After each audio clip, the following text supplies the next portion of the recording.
Dua petugas keamanan perusahaan perkebunan sawit di Kabupaten Musi Banyuasin menggelar duel maut menggunakan senjata tajam.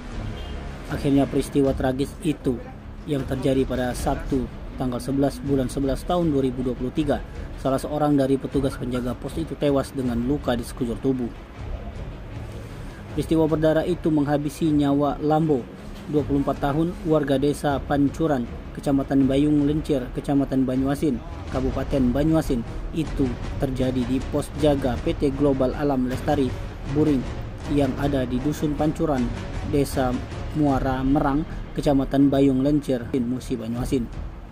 Dari informasi yang dihimpun, pelaku yang membuat korbannya tewas mengenaskan itu adalah Salman, 31 tahun, yang juga karyawan pos jaga, warga asal Desa Kepayang, Kecamatan Bayung Lencir.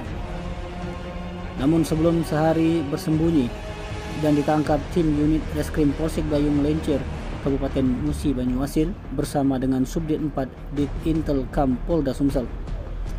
Sarman menyerahkan diri kepada petugas saat berada di tempat kelahirannya di Desa Santapan Barat, Kecamatan Kandis, Kabupaten Ogan Ilir.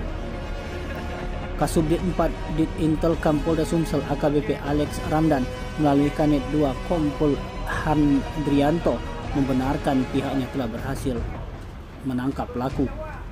Bersama dengan tersangka, petugas juga mengamankan parang panjang yang digunakan tersangka Salman untuk menghabisi nyawa Lambo.